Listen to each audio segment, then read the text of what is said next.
Hello students, welcome to lecture of kinematics and theory of machine.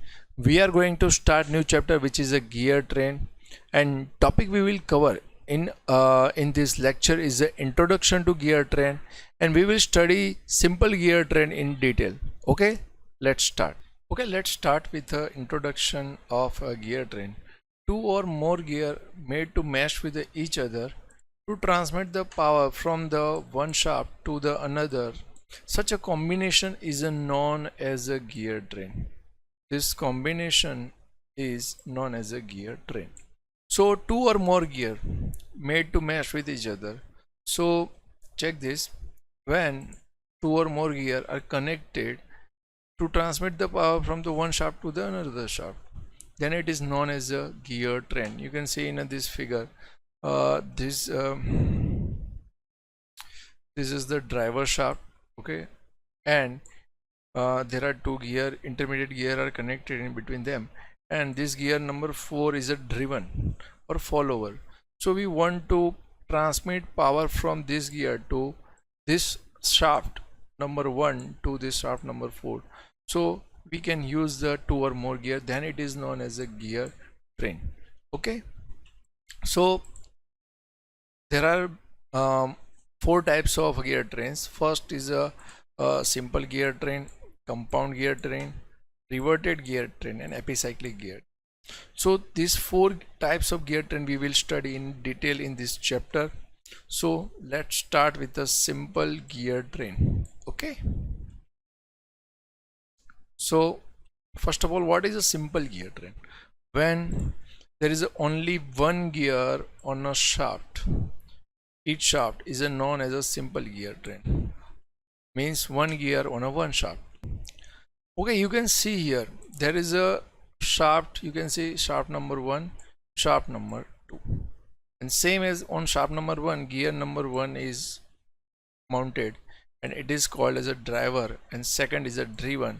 Okay, when gear number 1 is rotating in a clockwise direction, motion will be transmitted to gear number 2 and direction will be in a anti-clockwise direction. Okay, so that's how this is the simple gear train, very basic gear train, one gear on each shaft. Okay, you can see here the motion. If there is a distance between two shafts is larger, you can see here the gear number 1 and gear number A and gear number C, there is a distance, more distance is there, so the idle gear can be added between them. Okay,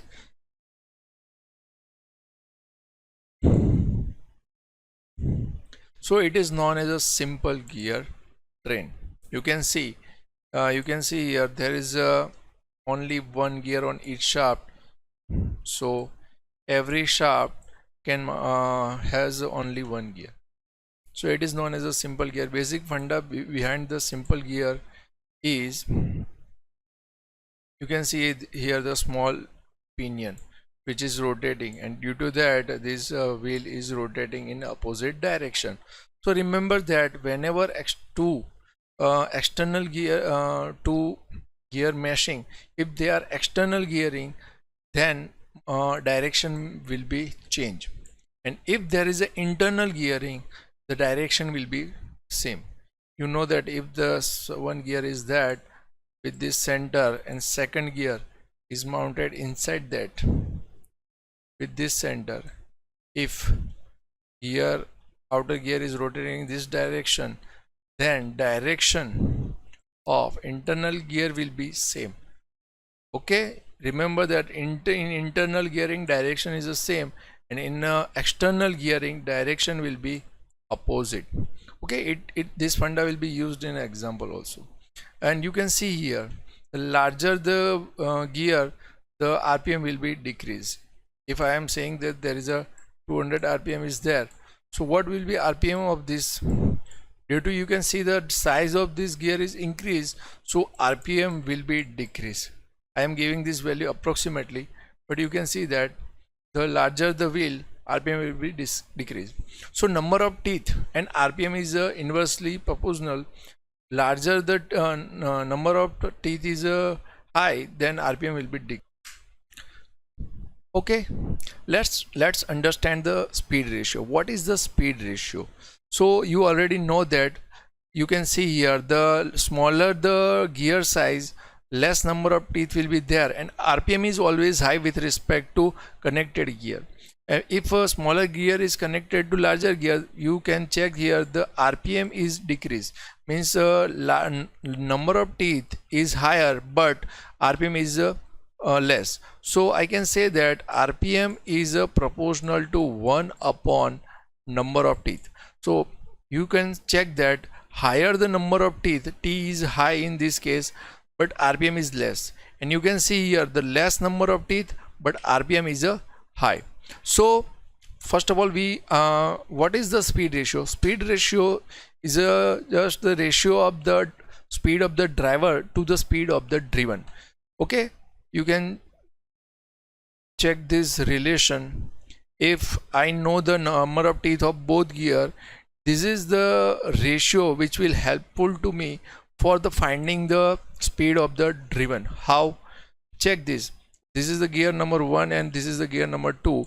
I have connected the motor here. Driver means motor is connected, and I know the RPM of the motor. So gear number 1's RPM I know that, and teeth, both gears are teeth I know. So you can find the what will be the RPM from this gear ratio. So you can check the RPM of the driven from this relation. What if the more number of teeth are there, gears are there, between driver and driven, there is, if I have connected one gear between them, what will be the relation between RPM of driver and RPM of driven? Speed ratio for this particular case, what will be the N1 upon N3? I want to speed ratio with this for this system. So let's find the speed ratio for this system. So first of all, gear 1 and 2, you know that relation between two gear. For gear 2, who is the driver?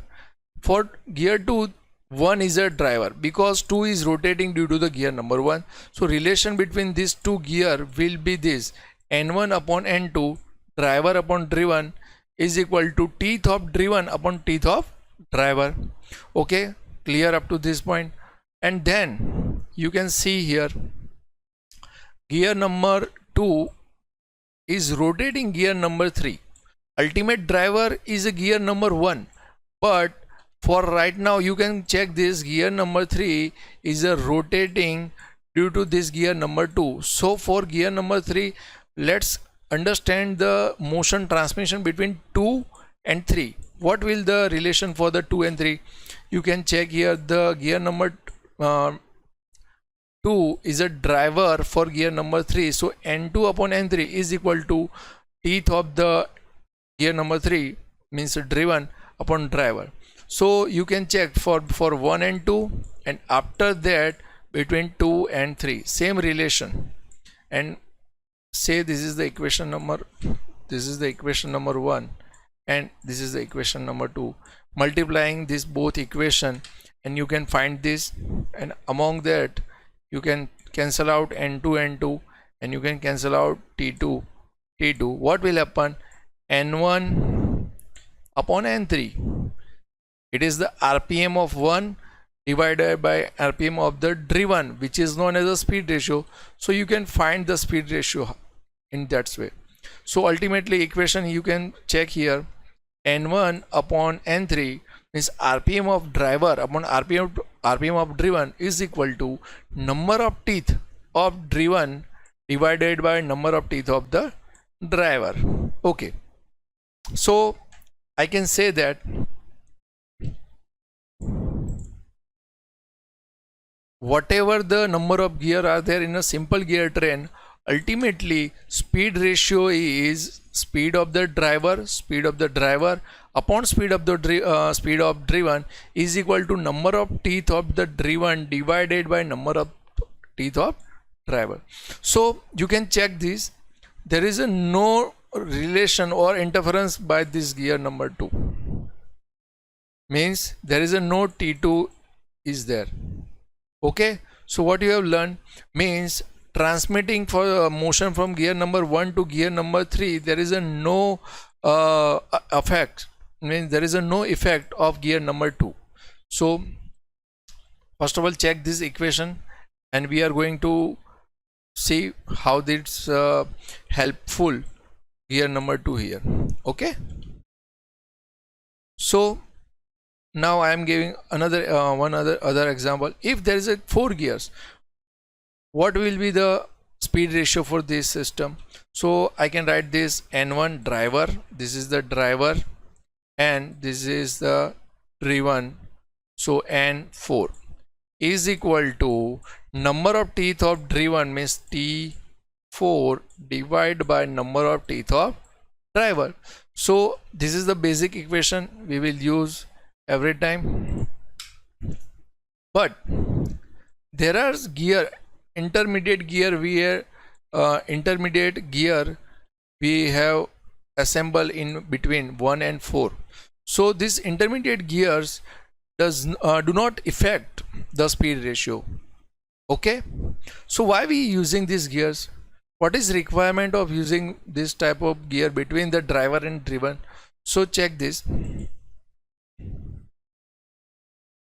So to connect the gears when the large center distance is there, okay, I can say if the center of first gear is here, this is the shaft, and driven shaft is here. So I need to transmit the RPM for some 50 to 75, increase the RPM. So according to this RPMs, the size of gear will be fixed, but I want to fill this space between them, so it can be done by this idle gears. Okay, another use of this idle gear is to obtain the desired direction of the motion. You have checked or not? I am going to show you what is happened. Okay, I am showing you why how this direction can be changed by using the idle gears. You can check the direction of gear number 1 is a clockwise, and outer gear, means driven gear, is a anti-clockwise. So if I want the direction of this 4th gear in a clockwise, what can I do? I can eliminate all 2 these gears and using one single gear in place of both. So this direction can be obtained. Okay, you can see here. So first of all, check this. If the number of idle gear is odd, then the direction of driver and driven is the same. If the number of idle gear is even, then the direction is a change, and it is in opposite direction. Okay.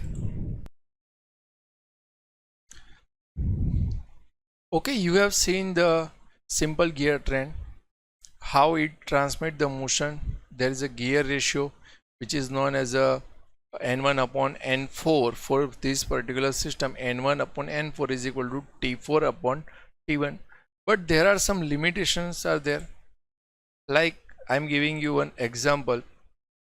If I want to transmit the motion and I want to reduce the RPM, like there is a one gear whose RPM is 500, and if I want to reduce this RPM to directly 50, 500 to 50, there will be large reduction is required. So this gear will be larger, because you know that what is the gear ratio? Gear ratio is N1 upon N4 is equal to T4 upon T1. So for that, larger the reduction you required, bigger the gear will be.